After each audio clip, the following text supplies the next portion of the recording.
இயேசுவின் நாமத்தினாலே இந்த மதிய வேளையிலே உங்களை அன்போடு கூட வாழ்த்துகிறேன். குயவனே என்ற நிகழ்வின் அடிப்படையிலே ஜெபத்தின் மேன்மையை குறித்து நாம் தியானித்துக் கொண்டே இருக்கிறோம்.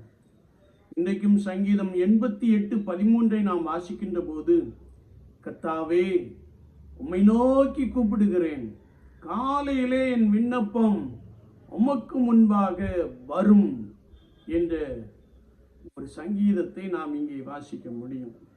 வேதம் சொல்லுகிறது, கர்த்தரை கண்டடையத்தக்க சமயத்தில் அவரை தேடுங்கள், அதிகாலையில் தேடுகிறவர்கள் என்னை கண்டடைவார்கள். மனித வாழ்க்கை என்பது சில வேளைகளிலே கசப்பு நிறைந்த ஒரு அனுபவம், துன்பம் நிறைந்த ஒரு வாழ்க்கை,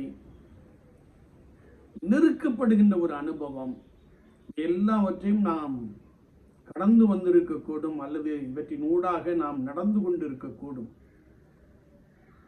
ஆனால் சூழ்நிலை எதுவாக இருந்தாலும் கர்த்தருடைய வார்த்தை சொல்லுகிறது, அதிகாலையிலே என்னை தேடுகிறவர்கள் கண்டடைவார்கள் என்ற ஒரு வார்த்தையை நாம் மிக தெளிவாக அறிந்து கொள்ள முடியும். வேதத்தை நாம் திருப்பிக் கொள்ளுகின்ற பொழுது, ஆபிரகாம் அதிகாலமே ஆயத்தமாகி எழுந்திருந்து என்ற வசனத்தை நாம் வாசிக்கிறோம். கர்த்தருக்கென்று பலி செலுத்துவதற்காக அவன் அதிகாலமே ஆயத்தப்பட்டான். மோசே அதிகாலமே எழுந்திருந்து ஜனங்களுக்காக கர்த்தருடைய சமூகத்திலே நின்றவர். யோசுவாவும் அதிகாலமே எழுந்திருந்து ஜனங்களுக்காக கர்த்தரிடத்திலே பேசினவர். நானும் நீங்களும் ஆராதிக்கின்ற கர்த்தராகிய இயேசு கிறிஸ்து அதிகாலை இருட்டோடு எழுந்திருந்து ஜெபம் பண்ணும்படி ஓரிடத்திற்கு போனார். அவர் அடிக்கடி மலையில் ஏறி ஜெபம் பண்ணினார். அவர் அடிக்கடி வனாந்தரமான ஒரு இடத்திற்கு போய் ஜெபம் பண்ணினார். அவர் அதிகாலை இருட்டோடு எழுந்திருந்து பிதாவின் சித்தத்தை நிறைவேற்றும்படியாய் காத்திருந்தார், ஜெபித்தார் என்பதை நாம் பரிசுத்த வேதாகமத்திலே மிக தெளிவாக அறிந்து கொள்ள முடியும்.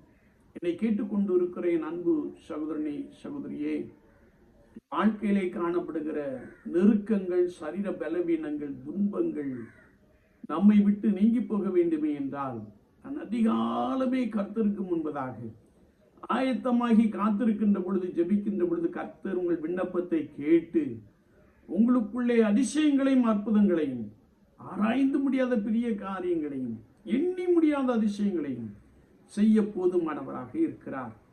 உங்கள் நெருக்கங்கள் விலகும்.